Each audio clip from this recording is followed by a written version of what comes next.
Welcome back, Stack Attack Squad, to the Stack Attack Fantasy Podcast, your one-stop shop to dominate fantasy baseball and football.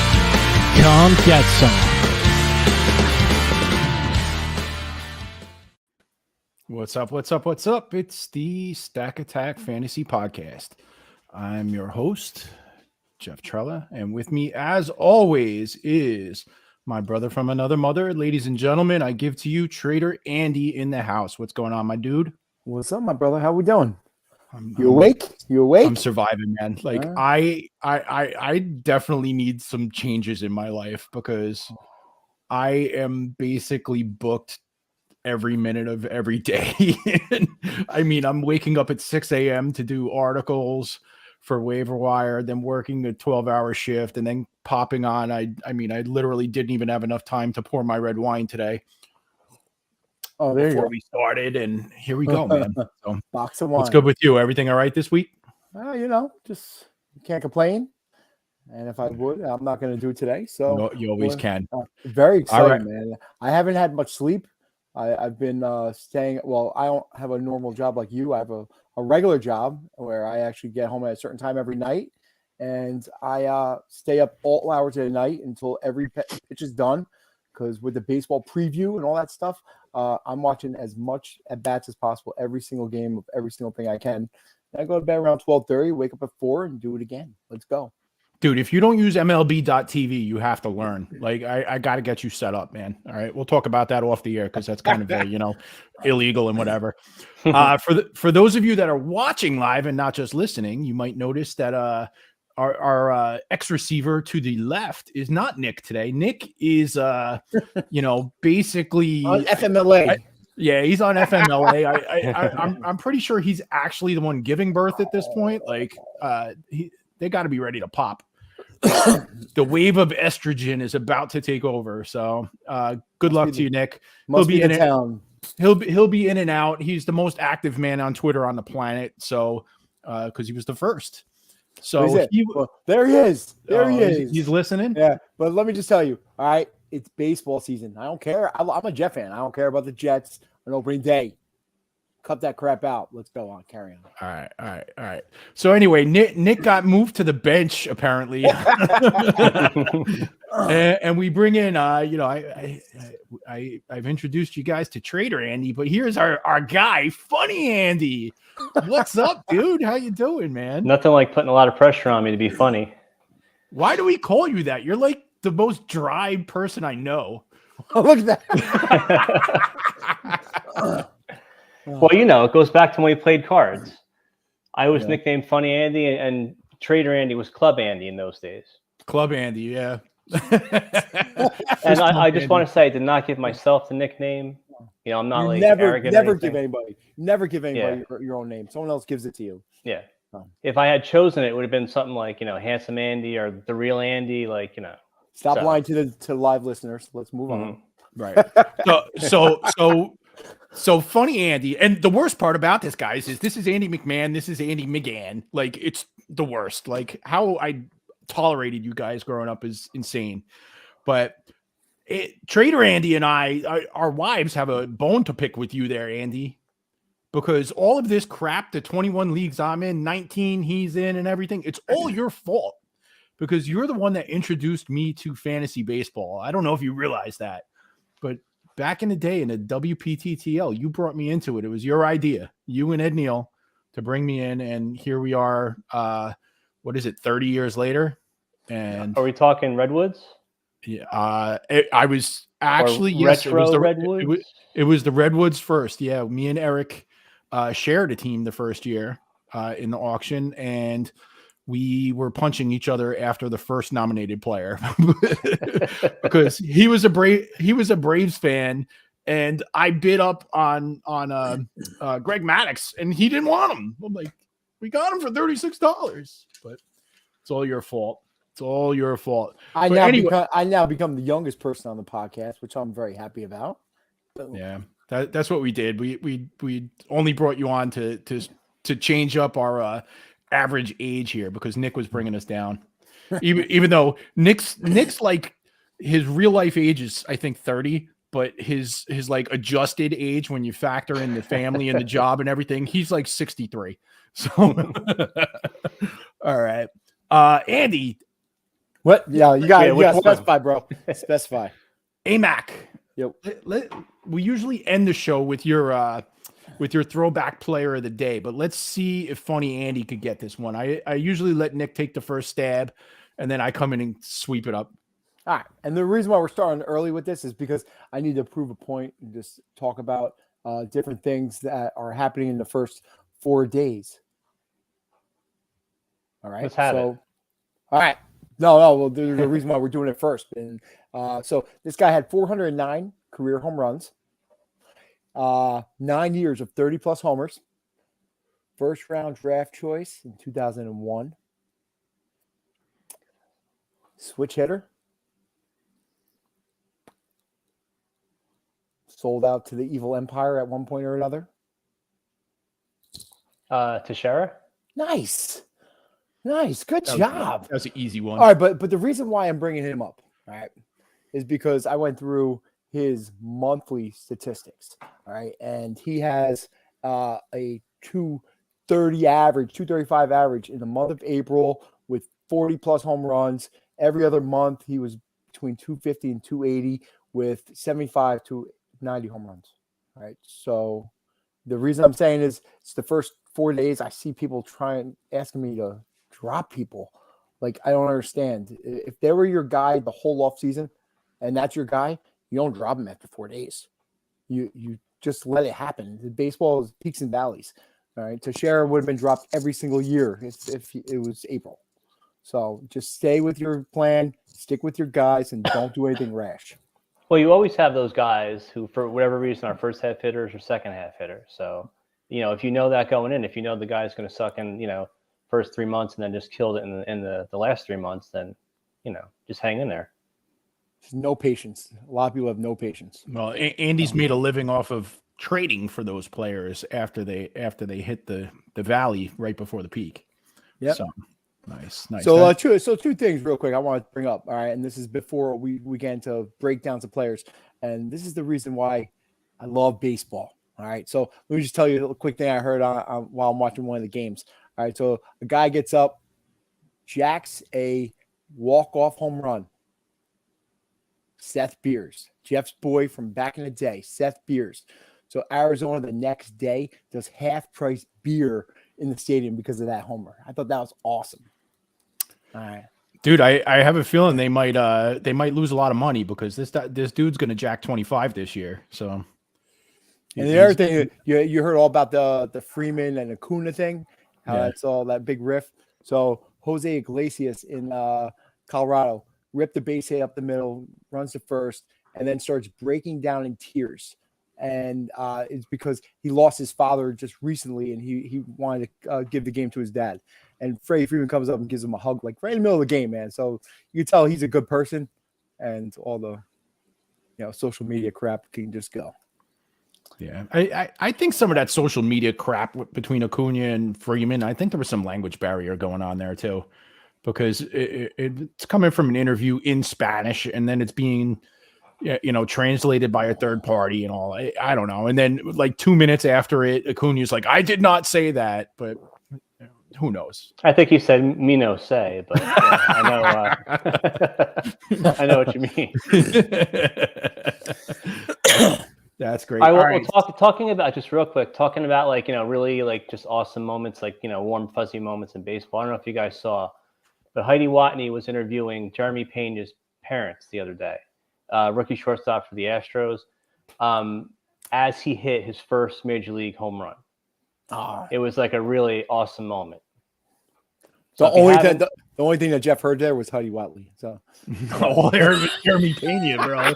Like 80% share, man. Heidi, I miss you. All right, so we're talking. It's Sunday night. I'm sure most of you either have already set your FAAB and waiver wire claims for today, or are about to, and that's why we're here to help you out if you need some help. My article is up on Fantasy Six Pack. It's been since this morning. It will be every Sunday morning. including Easter. Sorry, wife, but I'll have it done on Saturday so I could cook that honey baked ham. And we're ready to fly with you. We're ready to help you out with this 100. There's a few things that come into play. Obviously, your league setup makes a difference, whether you have $100 FAAB, whether you have $1,000 FAAB, whether you have a waiver wire, the old school football way where you have priority level, whether you have $0 bids, that all comes into play 100%. So, if we tell you should be, I usually talk in percentages. I'll say 10% of your budget, 5% of your budget, 25% of your budget. That way, I even have one league that $1,500 is the budget just because they want it to be different. That all comes into play. So if you have questions, if somebody hits in the comments, just let us know what your setup is, because and 12 team versus 15 team versus 10 team versus 30 team, that all comes into play big time as well too. All right. So I actually thought that we might rename the podcast after today's events to the Stephen Kwan Fantasy Podcast, because Trader Andy over here is fanboying over the former Oregon State Beaver. He's loving this guy. He drafted him for $1 in our home league. Nobody else had heard of him. We've known about him for years, but Andy, talk to me a little bit about what you've seen so far and what you expect moving forward. Well, let's put it this way. And I've been saying this, you're my ambassador of Quan, man. That's from Jerry Maguire. Of course, the man to my right or left will know what I'm talking about. The millennial wouldn't have, but Jerry Maguire. All right. And Cuba Gooden, that's where it came from. Nick had to have seen No, Jerry but Maguire. He doesn't remember anything. Nick, if you're still listening, did you see Jerry Maguire? Come on. He's like, who's that? So anyway, listen. Show me the what? And I want to make send an apology out to all those owners that traded me Quan in the last 6 weeks, because I got all of them. I got every share I can. All right. And if you don't have him now, it's too late. Okay. You're going to pay too much in FAAB. It's not worth it. All right. He is going to be overpriced, and you have to get peaks. And I'm being right here. I'm so proud of you right now. The time is past. If you don't have him, you're not getting the Quan, baby.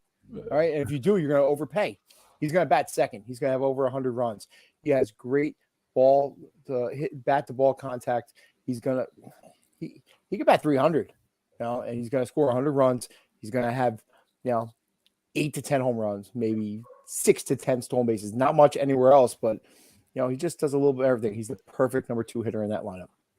See, I think everything you said is true, but I think one of the things that might keep him, his FAAB down, maybe he'll be available, is because he's not going to hit a lot of home runs or steal a lot of bases, and those are the sexy categories. Dude, the sexy categories is getting pulled all over MLB Network right now, saying that he broke records and he's 8 for 10 with all this. Yeah, the hype is there. It's going to happen. So. See, to tie both of your points together, I think that's one of the things. Obviously, Andy and I play in a lot of expert level leagues and NFBC and everything, where you're playing against the best of the best.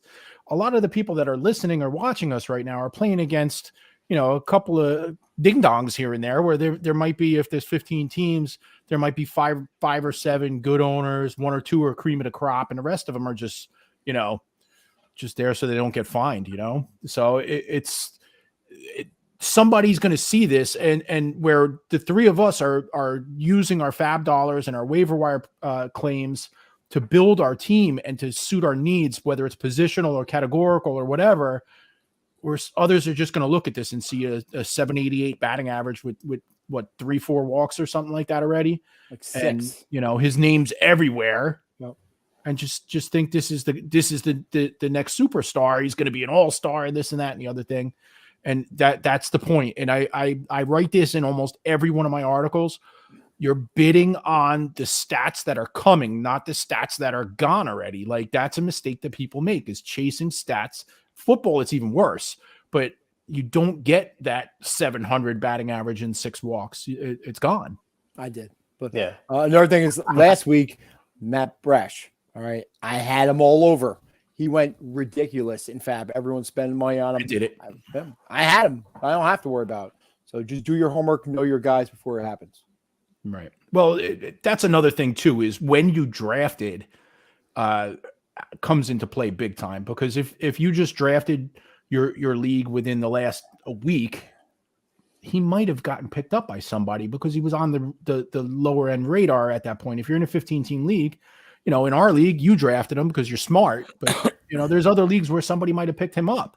If you drafted in December, January, February, or even early March, like we were doing, he wasn't on the radar. We've done several draft champions leagues where it's 15 teams, 50 rounds, so it's 750 players, and he didn't even get drafted. All right. So it's all relative. So, Andy, what percentage of your FAAB would you spend on Stephen Kwan? And do you think he's the best player to spend up for? I don't know. I want to tell everybody to avoid spending up in FAAB. I think a lot of there's season's just too early right now, and there's a lot of teams that run out FAAB, including myself last year in certain leagues. Just don't spend up, maybe 10, 15% at the most. Oh, that's more than I even did on Quam. I mean, like $10 if it's $100 thing. That's why I would do 10%, maybe 12%. That's it. But it's not gonna be that price. It's gonna go higher. It's just people overreacting.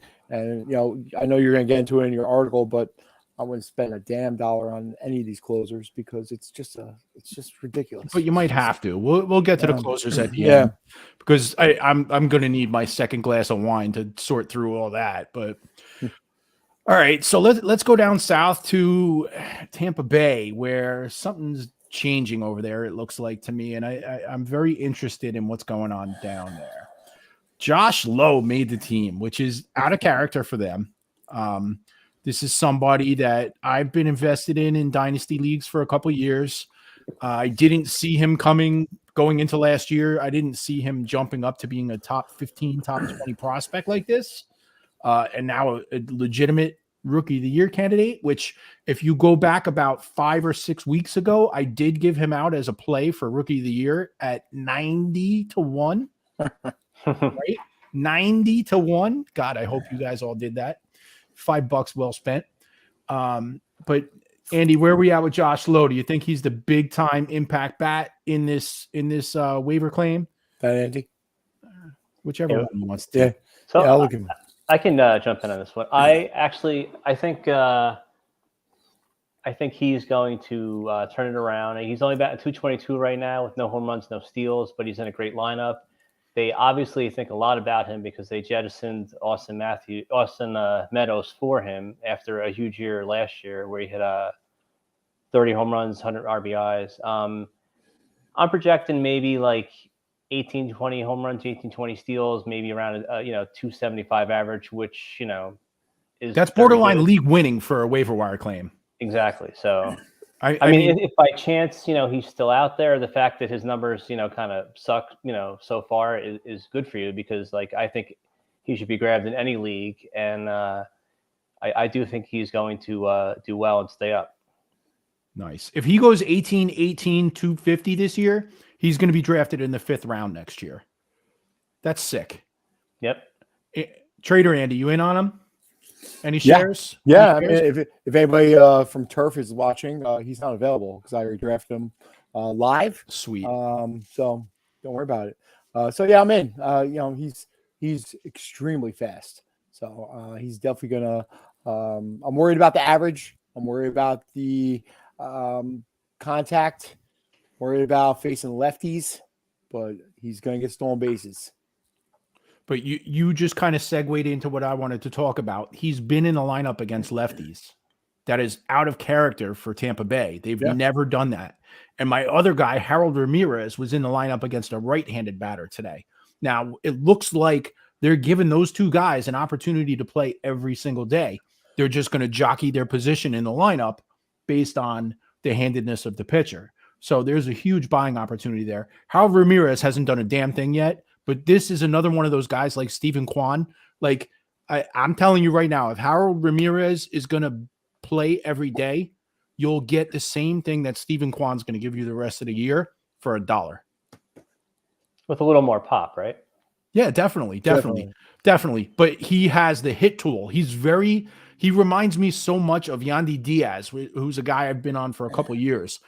There's very few players that come up that are right-handed that have that hit tool where they can hit 300 in the league. 300 batting average is a thing of the past. I think there's 2 or 3 players that this year that Steamer projections gave a 300 batting average to. And Ramirez and Steven Kwan are both in that mold. So Harold Ramirez for $1 today. Josh Lowe, if you need stolen bases, he's going to be the best pickup available for quite a few weeks, in my opinion. So if Jorge Mateo's out there, that's another guy for stolen bases. That's a cheap guy though. Like he's going to go for $1 or $2. Where Lowe's the sexy name right now, he's going to cost you 25%. Okay. So if we're talking steals here, can I jump in with a guy? Hell yeah. Jose Siri. I mean, he's not like a deep sleeper or anything, but he to me is like the new Miles Straw in Houston. They're giving him playing time. He's not going to be an everyday outfielder, but they are giving him a lot of playing time. Last year in the minors, he actually had some home runs too. He had 318, 16 home runs, 24 steals. In 8 minor league seasons, he has 179 stolen bases. How old is he? I don't know how old he is. All right. I mean, if he's like over 25, like you probably hate him, right? He's 26. All right, I'm just saying 8 minor league seasons. 20. This is his age 27 season. Oh, let me ask Siri. How old is Jose Siri? That's funny, Andy, right there. That's what I'm talking about. You just like created a vortex in the Matrix, and Siri's looking up Siri right now. Everything's gonna explode. That's awesome. Now I will say though, Jared Walsh, Andy, come on. A couple years ago, I was all over him, and you told me he was too old, and you said you were wrong about him. I was wrong. Yeah, yeah, absolutely. I believe Jose Siri batted leadoff today. Did he not? He did. Yeah, that's sexy. What was that about? I didn't look at the whole lineup, but I do know our guy Jeremy Pena was batting second. So is there change coming in the Astros lineup? I think they were giving Altuve a day off, so they were just shuffling it around. Dude, who needs a day off after 3 days, man? I mean, come on. It's like 40. Dude, I'm 47, and if I walked 23,000 steps at work today. Get the hell out of here with your day off. Come on, what's a day off? A lot of days off today. Plus, Gurriel is out still. There's a lot of people that had babies this week. A lot of paternity. Yeah. A lot of people were on paternity. Edwin Diaz, Hugh Gurriel, a bunch of guys. So that line's gonna be a little bit in the air for now. All right. Funny, Andy just alluded to Jared Walsh. So let's take a few minutes and let's talk about what the hell is their team name now? Are they're the Los Angeles Angels of Anaheim? Is that still correct? I think so. I don't know. Let's talk about the Angels for a few minutes because there's a lot going on with this lineup. It's very top heavy. The bottom looks putrid. Shohei seems locked in as their leadoff hitter. They've been going with Trout leading off. Rendon batting third. Rendon hasn't done anything just yet, but Trout we saw go big fly yesterday, 445 feet. Damn, I needed that. I felt good. So many shares of Trout. Some of them in the second round. So boom. Yeah. And then depending on the lefty righty, what's going on that day, we're seeing we're seeing Jared Walsh in the cleanup spot and sometimes even Matt Duffy. Like, can you get a better freaking, I mean, he doesn't run and he doesn't have much power. He's a great defensive player, but I mean, this is another dollar guy. He's batting cleanup for the Angels. Like you got to take a shot at him, right? Or are we going to take a shot on Joe Adele, who's off to a little bit of a slow start? What do you think, Andy? I like him and I like Brandon Marsh. I think both are going to put in some both put some quality at bats in this year. Adele had probably one of the worst games of anyone's major league career the other day, striking out every time, messing up in the field. But I don't know if you guys saw it, but he brought back a home run tonight. So, and he's going to get confidence. He's one of the most improved hitters they have. He showed it at the end of the year last year, hit a big spring, and I think the breakout's coming. So if anyone's ready to overreact on that, gobble him up. Get him. So we're still talking Adele, right? Yep. Yeah, I'm out on him. I'm out. And I know it's only like, whatever it is, like 3-4 games, you don't want to overreact, but I've just, he's always had this, this prospect label, and I've never, you look at the minor league numbers and it's just like, I don't see like why people are so high on this guy. And then spring training came along and he tore the cover off the ball and I was bought in, even though it was against my better instincts. And then he comes out of the gate, 0 for 9, 7 strikeouts. And I read somewhere that at one point he had faced 34 pitches, 17 were breaking balls. So apparently the guy cannot hit the breaking ball. And I have to wake up bats. Yes. And I did not realize that coming out of spring training that he was going, even after the big spring training, he was going to platoon, if not for Taylor Ward's injury. So even Madden wasn't completely sold on him. So the only thing I'll say is that they're playing in Texas, I think starting on Thursday. Texas is a great place to hit. Maybe he can get it going there, but if he can't, then Mr. Overreaction over here, I'm done with him forever. I lean more towards Funny Andy's argument on this one. I'm not really sold. I'd rather take a risk on Brandon Marsh and run that way. I do like Marsh to be involved. All right, and Matt Duffy is a dollar pickup, eligible at 3 positions. Make it happen. All right. So another team that is in flux right now is the Chicago White Sox. They got a lot going on there. They basically saw their entire rotation get injured all in one fell swoop. Yohan Moncada, that was somewhat unexpected, shows up on the injured list with the day before the season started, right, Andy? It happened like the day of, because he was like one of the things where it just happened like right after some teams locked in. It was crazy. Right. Now it looks like AJ Pollock. I don't know if he played today, but he tweaked something yesterday. He's probably going on the IL. Yeah, there. This dude blinks his eye and is it disabled list right away? Did he go on the DL? I'm sure. I'm looking at roster resource, says that he's placed on paternity list. Oblique, he had a baby. What happened? Did the baby come out of his? I saw 2 reports. I saw one that he's on the paternity list, and I saw the other that he got hurt. So yeah, he left the game. He left the game yesterday. Knowing Pollock, he got hurt, and his wife's having a baby, so he's going to be out even longer. I want to say it's both. I could be wrong, but I think he went on the paternity list, and then he came back and he got hurt. Yeah, or maybe he got hurt at the hospital while his wife was giving birth. Very, very possible. But anyway, a couple of players to unpack here with this. Trader Andy, I'll start with you. Gavin Sheets, Josh Harrison, Lurie Garcia, Andrew Vaughn, and Jake Berger. Any of these guys really going to rise to the occasion and do something and step up?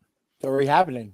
Yep. Andrew Vaughn in his second major league season, like I've been talking about for the past couple of months, he's settling in, and he's going to be the masher that he was drafted to be. Gavin Sheets, I feel if he gets some positive time, he's going to hit 20-plus home runs in that lineup. And they don't have any lefty bats. So right. He is very much in line for some at-bats. I thought they were going to actually sign Conforto with all this stuff going on, but Conforto's a little banged up as well. Yeah, let me interject real quick. I stand corrected because I said a week or two ago that Conforto would lose his draft pick compensation tag once the season started, but that's not true. It's once the June draft starts. So he's in limbo, man. He may not be playing until the All-Star break at this point. Yeah, and then last year I called the thing about Jake Berger. I think he'll be able to provide some good at bats until comes. I don't know if he's going to be anything more than a bench role player, maybe a little pop here and there, but he's definitely one of the better prospects that they have in a very, very bad system. Josh Harrison. He's every old. year, Every Josh year he Harrison, keeps doing it. every year, 1 week, maybe 2 weeks of the year, he's the best player in baseball. So if you can get him and stream him for that week or two, like, he had a great year last go year. for it. Yeah. So you have a 1 in 26 chance. So you're saying there's a chance. you got a 3.5% chance. So do you feel lucky? and then you got a guy coming off the bench is Reese McGuire. I saw him jerk a couple out to right. Oh wait, sorry. Oh no, you went there. Yes, you went there. You planned that joke. Andy, yes, I did. Andy, do you know that joke? Do you know it? No. Okay, well, he got arrested like a couple years back. He was caught having a little alone time in his car. That's why I say he jerked out to right. It was awesome, baby. That was awesome. That's funny, Andy. What?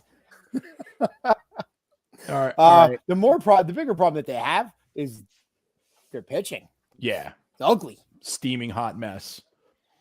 Right? Ooh. So next week, they're going to lead the week off with Vince Velasquez and Dallas Keuchel as the next two in the rotation. So it's pretty scary, man. Giolito's hurt. Dylan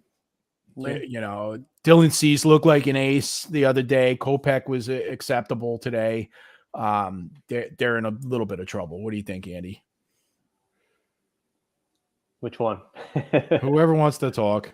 The only thing I'll say is I'm not worried about Hendricks at all. I mean, getting the ball to him obviously is going to be a little bit scary, but if they had any concerns about him, they would have, entertained the idea of putting Kimbrel in the closer role last year, which they didn't, and then they obviously traded him. So like Hendricks, he's solid, didn't start off the year very well, and then he didn't get the save chance in the next game, but he doesn't concern me. But like I said, getting the ball to him, that's another issue.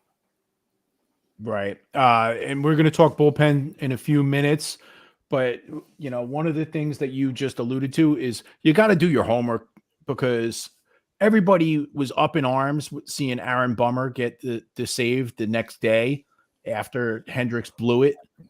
Hendricks threw freaking 33 pitches. Like, he wasn't available the next day, and they put the pitcher in that was in the best spot to pitch the inning to win the game. And, that was Aaron Bummer, but Hendricks is going to be fine. There's nothing to worry about there. I mean, they don't have a choice. Like, what are they going to do? Put Kyle Crick into the closer's role? Like, it's just not going to happen. No worries whatsoever on Hendricks. Yeah, I mean, if you had Hendricks, that was a bummer, but I wouldn't expect it to happen very many times this year. El Flapo, man. Well, the one thing I will say that is causing concern is I was listening to the Chicago game as Bummer was in there, and they said that there was dramatic problems with his pitching, and his slider wasn't moving at all. He would look very, very flat, and he got lucky with the save, and he got blown up the next day. It doesn't look good for him. All right. Kendall Graveman, he could be a problem. Or not for Hendricks. Not for Hendricks. No. Yeah, I'm not worried. I'm not worried one bit. So everybody spent a second round pick on him. Don't worry about it. You still get your saves. All right. Let's finish unpacking this waiver wire, and then we'll do some bullpen talk before we get the heck out of here. Cesar Hernandez, if he's available in your league, he's batting leadoff in front of Juan Soto and Nelson Cruz. Dollar available in like 90% of leagues, eligible at second base. The weird thing about him that I can't put my finger on is he actually ranks like 99th percentile in sprint speed, but doesn't steal bases. Never. And the thing We've is been that waiting for it. he used to, like a few years back with the Phillies, he was good for like 20 steals, and then like for some reason he stopped trying, which is kind of maddening. Zero stolen bases last year, but he hit his career high 21 home runs last year. So who knows what end of it you're going to get. I don't think he's going to run much in front of Juan Soto, because what happens there is he runs, he steals second, and then they walk Juan Soto. So they don't want to do that.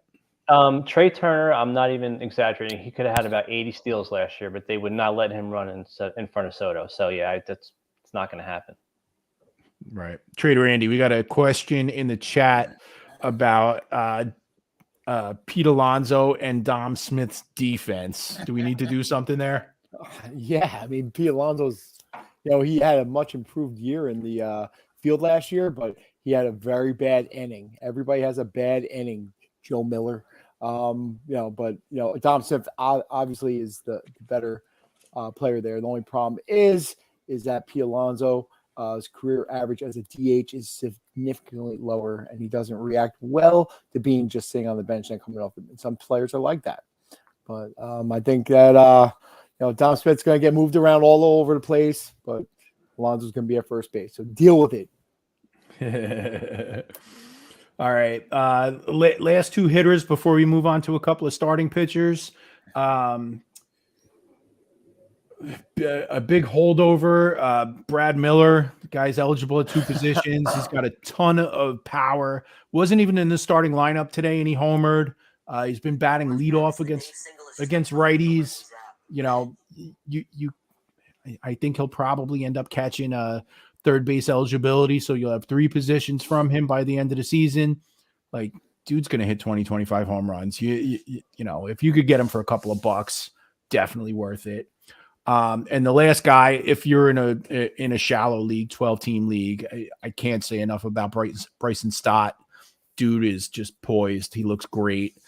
He is in the better half of a platoon with Alec Bohm. A very good platoon. Yes. Yeah. And Alec Bohm looked good yesterday. Yeah. He had a couple of very good quality at-bats, which I haven't seen in about 2 years from him. But that is definitely got some upside there. He'll eventually, if Stott hits as he could, and he's shown it already so far this year, he could just take over Didi Gregorius and factor into the DH as well quite a bit. Any other hitters that we didn't talk about that we should touch on? Oh, no, guys, good. Okay, you go first. So we're talking waiver wire still, right? Yep. Okay, so Diego Castillo, second baseman for the Pirates, just came up today. Promptly went 3 for 5 with a couple runs scored. They thought enough about him to put him right in the 5 hole, so he's in a spot to drive in some runs. He's always held his own average-wise in the minors. Last year he added some pop, so I am a believer. Everything that I've seen, all the metrics, I think he's up to stay, and I think he's going to do well. Well, I want to intervene on that because I actually thought that he was going to be up like right away because Brian Hayes got hurt on opening day for the second year in a row, and they thought it was serious, and this guy was going to just come up and get full-time at bats here. But I'm glad they brought him up because he did have a huge spring, and he had a good year last year, and he definitely worth it on that lineup.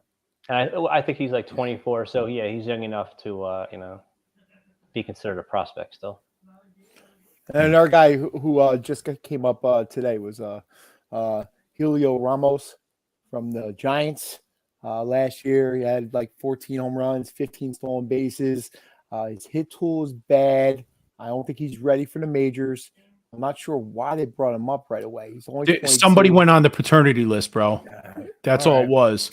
They actually the general manager was interviewed on TV the other day and said like, no, Ramos ain't coming up anytime soon. And then some pitcher, I don't remember who it was. You strike out 28% of the time in the minor leagues. You're going to do that 30, again 35. You're going to do 35%. Right. Right. All right, let's move over to some starting pitchers. There's not much going on in that range right now on the waiver wire. If you're looking for 2 start pitchers, Daniel Lynch this week has 2 steps, St. Louis and Detroit. I don't know. I'm not in love with that. Eliezer Hernandez has 2 starts this week. But the guy that, I'm responsible for his ownership on the NFBC is Zach Plesac. He looked really good this week. He's available in like 30% of leagues in 12 teams. So he's definitely somebody worth picking up. I kind of like this guy. Is there any other pitchers you guys are interested in at all? That's the only one I'd be interested in. I think the other guys are going to go 2 to 4 innings, and you're better off putting in a high big relief pitcher, help your whip and stuff if you have to make a change like that. There is one guy that I like, and he flies under the radar all the time because he doesn't get a lot of strikeouts. But Adrian Hauser for the Brewers, he had a nice low ERA last year. Not a lot of Ks, like I said, but he's a guy that isn't going to hurt you in the ERA department, and he'll get you some wins too. Nice. Not if you're playing the Cubs. All right. I've been trying to avoid it for don't forget Nick Lodolo also. If he's still out there, he hasn't thrown a pitch yet in the major leagues, but You're happy with Hunter Green today. Yep. Green looked good today.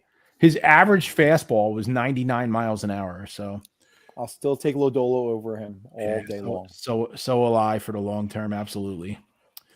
All right, so let's get to it. Let's talk a little bit of bullpen. I didn't want to do that. And while we're talking about Lodolo, let's start in Cincinnati. I was drafting Art Warren all over the place. The first and foremost, Lucas Sims is the closer of this team, but he may be out for 2 weeks or the whole year. He's another one of these guys that can't stay on the field. Art Warren is the electric arm that I got excited about. He did get a save today, so I feel a little bit better. But on opening night against the Bravos, in the ninth inning, in walks Tony Santillan. And I honestly have never heard of Tony Santillan, and that it's very rare. There's a player I've never heard of. I'm in a 30-team dynasty league that has 60 players per team, 1,800 players, and he was undrafted. 1,800 players. Tony Santillan was undrafted, but I'll tell you what, he looked electric that night. He looked great. And then he came in the 7th today. Like, go figure. Yeah, it doesn't make any sense. I still truly believe that the owners got together during the lockout and said, let's just F with all of the fantasy dudes with this closer crap. And we're just going to do whatever the hell we want. We're going to throw these people in any inning, which truthfully, I believe is the right way to manage a ball team. Yep. It doesn't help us for what we do. If you're a commissioner of a league, you need to be pounding the table at this point. 3 days in, this is the overreaction. Saves should not be a category anymore. It should be saves plus holds in some way, shape, or form. Uh-huh. A couple of the leagues I'm in, hold it counts as a half a save. That's great. So you don't have to invest in these guys. You shouldn't be in leagues where they're going for $35 in an auction, which we're in because there's a premium because there's only so many closers that you can count on.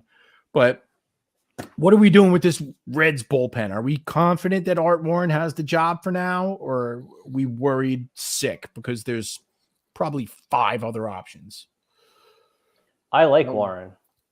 And my thought is that like Sims, I don't know. He just doesn't do it for me. Like you said, he doesn't stay on the field. I don't think he's like that. He gets the Ks, but like he puts guys on base. So if they can continue to give the ball to Warren and he can, continue to close out the games.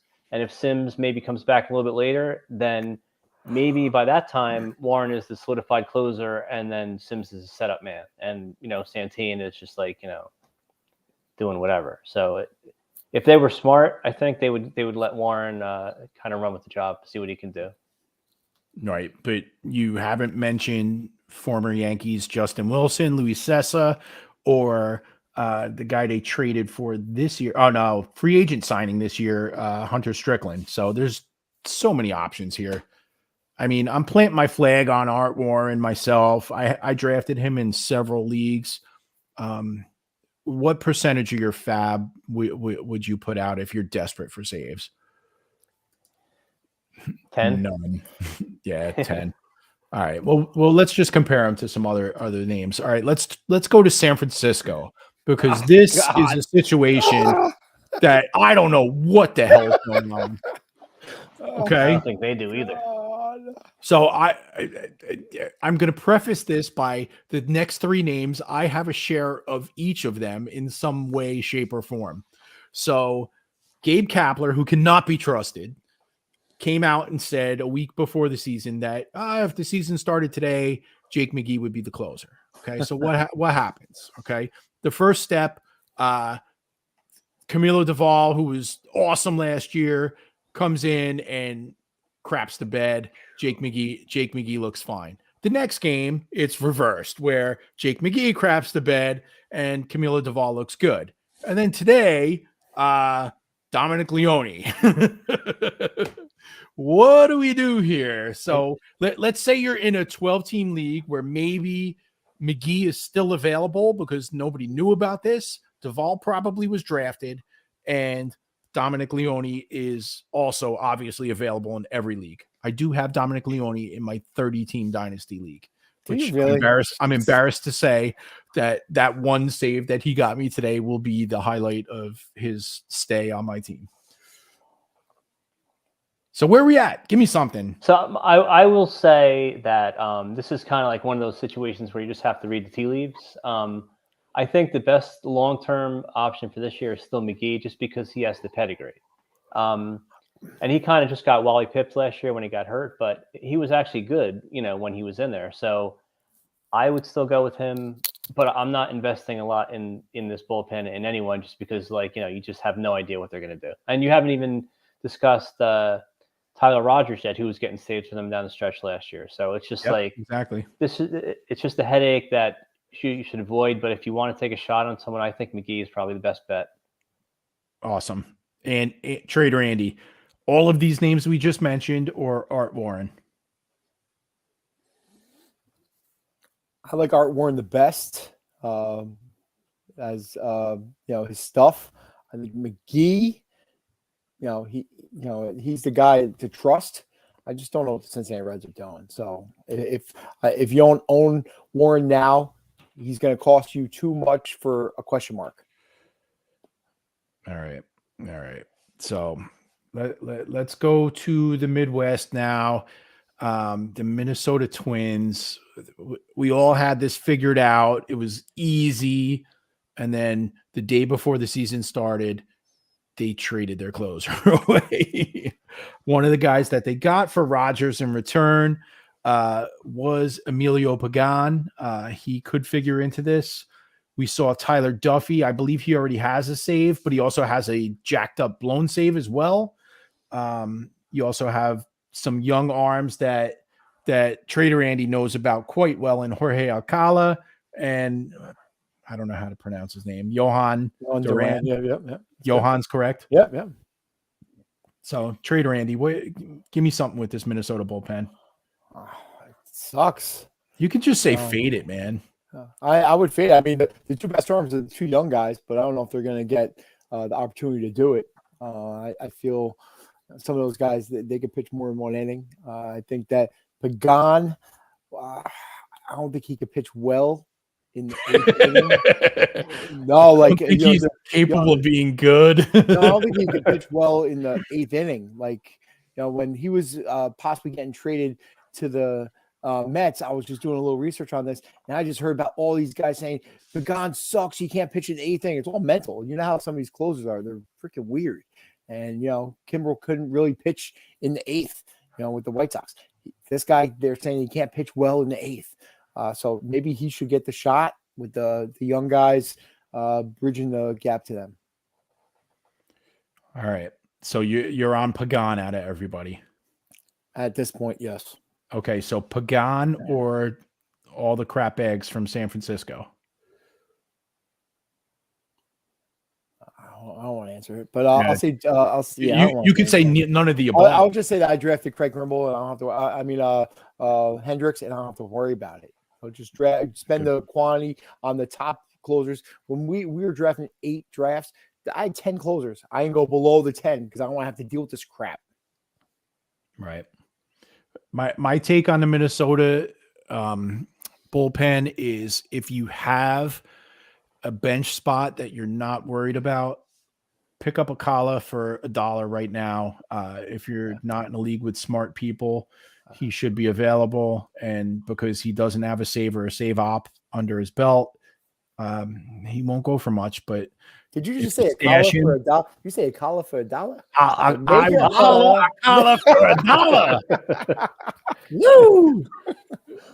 Nice. All right. Can I just push my name over to you, Andy? Dude, I was always the funny guy here, man. But it's all right. Yeah, We'll get to. I'll make you up a new Andy nickname. is disappointing today. It's not his name though. He didn't live up to it. Yep. All right, I'll tell you what is funny is trying to figure out the Marlins bullpen. Jesus Christ. There's some strong arms here that we really like in Bender and Bass. And they traded for Cole Ulcer this year. We've seen success with Bender so far. Is he going to run away with this job? Or is there more to unpack here? Or we waiting for Floro to come back? I actually as opposed to the Twins bullpen, I think all of these guys are pretty decent. I don't know, when Floro's coming back, but honestly, I think the three guys that are, candidates for the job right now, I think none of them are great. None of them suck. They're all okay. So you put, Bender, Bass, Sulcer, take your pick. They're all going to do all right. There's not one that stands out to me. Disagree. I disagree, and Jeff knows it. Bender's by far the best talent in that bullpen. His stuff is off the charts. He doesn't know where it's going most of the time, but he has the best, craziest stuff I've ever seen. We were looking at him last year. We were on him last year talking about him taking over when Floro got traded. It just never happened. The ball is all over the place. He is nasty. By far. Jeff? By the way, great name for a pitcher. Bender. Yeah, Airbender. Absolutely. Bender has the stuff of Blake Trinan, man. It's witchcraft. And I just don't think that the Marlins are interested in putting him in the role. There's another thing that comes into play here, and I've talked about this before. I haven't mentioned it yet this year, but I'm always concerned about teams that are budget conscious with young pitchers that are still in the arbitration process and defining roles in the bullpen, because saves equal arbitration dollars, right? So wouldn't it behoove a team like Miami that is cash strapped to spread these saves out and give them each 5 or 7 saves each? And when they have to go to the arbitration table next year, it's not my problem, right? So that's my biggest concern with Bender, who's the youngest of all of the options that we mentioned. That's interesting. I don't think I've ever thought of it that way, but that is interesting. Well, if you listen to my podcast every now and then, maybe. You have a podcast? There you go. Invite me on sometime. Yeah, we'll invite you on, no problem. But first, you got to tell me what's going on with the Cubs bullpen. Is David Robertson, the former Yankee, the closer to buy right now? I think he is. Now, I want to say this. A lot of people say, "Oh, that team sucks. They're only going to win 50 games this year." But that means that they're not going to score a lot of runs. That means that the games that they do win are going to be games that there's probably going to be a save chance available. So, I think if they won 70 games, he could close half of them. So if you get 30, 35 saves out of him, he's got a proven track record, 3 seasons, 30 plus saves. I have to admit, I didn't see it coming out of spring training. I know he was an option, but I didn't think he was going to land the job. But I like him. Yeah, I thought Rowan Wick was going to run with the job, and he politicked for it, but they didn't give it to him. I have a lot of Rowan Wick shares, and in redraft, I'm moving them all to Robertson right now. Of all of the closer candidates we're discussing today, Robertson's the only one I'm spending money on. I mean, I'll go over 10% of my budget for him because I think he's going to be in the role, and I love everything you said about closers on losing teams and having a lot of opportunity. And that's the thing, is they don't win on back-to-back days very often, so you don't have to worry about them losing opportunities to other candidates, because if you get a save today, yeah, you're going to lose tomorrow, and then I'll be available on Thursday, right? Yeah. Awesome. All right. Staying in the National League and talking more bad teams is the Washington Nationals, who just got kicked around a little bit by the Mets this week, except for today. Tanner Rainey got the save today. I didn't see the actual result. Andy, I don't know if you watched the game, but Kyle Finnegan got the win and Rainey the save. Was that a result of a blown save, or was that an 8th, 9th inning thing? Oh, it's 8th, 9th inning. And he's clearly in the role. In the beginning of the year, they were saying Finnegan was projected to get the saves. He is not pitching in that role. He's been coming in early, and he doesn't look good either. He had a very bad spring as well. So I think right now, Rainey's the guy to go with. All right. Rainey or the San Francisco dudes, Art Warren, the bad Minnesota dudes, or Anthony Bender? Who do you want? Obviously, I agree with you guys with the Cubs, with Robertson. I like Bender second. And if you have a deep bench in some of these leagues, I took Michael Givens, who I think could be a sleeper for some saves down the road. Okay, nice. All right, I can't hate that. All right, 2 more bullpens I want to talk about before we get the heck out of here. This team recorded 16 different pitchers with a save last year. So who the hell can trust them? We all, when what the heck's his name? Fairbanks got hurt. We were all in on Andrew Kittredge. This is going to be his job. He's going to save 30 games for a great team. And then we saw on opening night, Kittredge pitched the 8th, and then some dude named Brooks Raley come in for the save, right? Not Really? JT Fireheisen, not JT Chargois, not Jeffrey Springs, but Brooks Raley. Really? Yeah, Really? but we did see, I think it was yesterday, Kittredge did get a save. So is this just more of the 16 players are going to get a save this year, or are we buying in on Kittredge, or are we buying in on Raley? I think this is the one team that actually does it correctly and just pitches to the situation rather than have totally one guy that you were talking about, Jeff. Like they actually go in the situation. They don't care about the numbers. So. Yep. I love They it. obviously don't care about fantasy baseball over there. Nice. All right. So we're not buying into any of these guys. Yeah, the manager says you're not cashing in here, bro. I mean, Kittredge was drafted everywhere, right? He's not available. He's not available. So Raley, you're not taking him at all. Chargois, Figerheisen, like these are some awesome names, but none of these guys just kill it.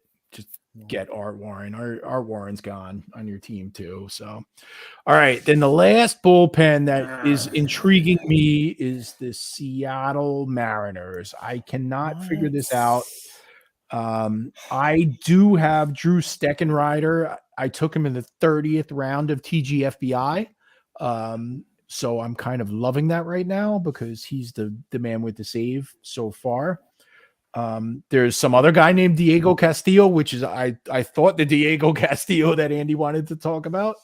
You got Paul Sewald, and we have eventually Ken Giles coming back. How do we unpack this bullpen? I like Steckenrider. I mean, I don't really, have much to say about him other than, he was good last year. He's been good, so far this year. I think he deserves it, but, it might be one of those situations where they want to go with the veteran over the younger guy, which is not healthy. Doesn't always make sense. Actually, most of the time it doesn't, but I think he's the best pitcher in that bullpen right now.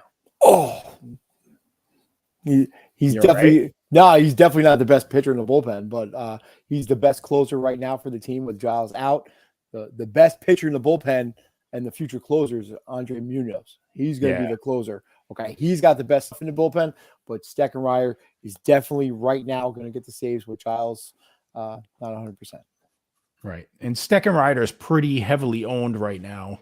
Yeah. I think he's at like 85% in 12-team leagues. So there's not much opportunity to buy here.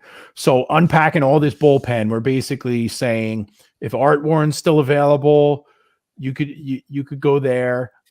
We feel pretty confident that David Robertson's going to get the job and keep it for a little while, but you could stash Michael Givens. if you're not confident in that. And other than that, just stay the hell out of it, right? Pretty much. Yep. Unless you just enjoy getting migraines. Yeah, I mean it's painful. Like I'm commissioner of 2 leagues, and I will be lobbying heavily to go to some form of saves plus holds next year, or just go down a 4x4 and lose the runs category. You know, I would go too crazy here. All right, you just heard my Stephen Kwan credits here. Come on. yeah. You know, back in the day, before 5x5 was the thing, it used to be 4x4 with no saves, and there was no stolen bases, right? God, could you imagine? God, owning Ricky Henderson. What? Hey, you know what? I mean, with the way stolen bases are going, you know, maybe that's a thought. Yeah, I don't know. That seems a little disgusting to me, but yeah, I mean, agreed. I love him. I mean, I do like a planet where Mondesi has absolutely zero value, because that's what he has in my world. So maybe I could buy into this a little bit. Hashtag never Mondesi, right? Never Mondesi. All right, guys. It's been an hour. It's been a lot of fun. Let's put a bow on this thing and get the hell out of here. You guys, either of you have anything intelligent you'd like to add before we hang up the phone? I do, real quick. I obviously, I've been talking the whole time about everybody overreacting and not doing everything, but I will overreact here, like everyone will know I will. And Byron Buxton, MVP. Let's go. You should have warned me not to take a sip of my bottled water. Come on, man. I made you draft him. You drafted him with me. I was throwing you a bone, man. All right. All right. So my way too early AL MVP pick is Luis Robert. I just love him. Love him. LOVE. He's going to win batting titles with an S at the end. Oh, wow. And power. And speed. Everything. He's got it all. Enough speed. He stole second base today. What are you talking about? Everybody steals second base. I don't know how he's going to win batting titles. He's not even going to win a batting title on his own team. Never. Timmy Anderson has batted over 303 years in a row. Welcome back, Timmy. Welcome back. I love him, man. It was a rough 2 days without you, my friend. He's the best hitter on the team. Batting titles. He's batting titles. Luis Robert. All right. As I'm about to close the show, I just realized something. Funny Andy is like the last human in the world not on Twitter. I actually am. Oh, he doesn't follow but us. It's not under this name. You have an alternate ego? Like, what is going on? I don't even want to know, man. It's about baseball cards, but move on. I don't even want to know about it. Like there's so many things going through my head right now. Yeah, it's probably better that you don't know. I'm looking this up right now. It's be Sexy Andy. What? Sexy McG. No, it's 6920. It's the real 777. The real Trader Andy. The real Trader Andy. Not twice in a row. I just repeated it. Oh, you're at the real Trader Andy? Yeah. Yeah, right. Shots fired, man. Shots fired. All right. You can't name yourself that. Dude, he named himself Funny Andy. Like I never did. I did not name myself. I named myself Trader Andy. Yep. I didn't name myself Funny Andy. Yeah. Apparently, if I named Jeff, I would have been like Dry Andy, like whatever you called me before. Need lube, Andy. You're like a delicious gin. Yeah. All right. I don't have a nickname. Or Fruity Beer Andy. Yeah. Zima. That's what we're going to put on. Next time you're on, I'm gonna believe it or not, I know this is going to shock you, but I think that's the most disgusting thing ever created. He hard mics on me. He loves that stuff. Oh man. All right, guys. Let's get the heck out of here. It's been a lot of fun. Andy, thanks for joining us. Me and Trader Andy will discuss your future opportunities. The contract's not looking good. Nick has been working for $0 an hour for several months for us, so that's probably going to stay. All right, so basically I have to pay you guys to stay on? Exactly. All right. All right, guys. This has been the Stack Attack Fantasy Podcast, the Stephen Kwan Fantasy Podcast, if you like that better. I'm your host, Jeff Trella, at JTrella20. Trader Andy's at AMAC22NJ. Funny Andy is at sexbot6969XOXO at Russia.com. Trevor, thanks for all you do for us. Take us on out of here. Peace, guys.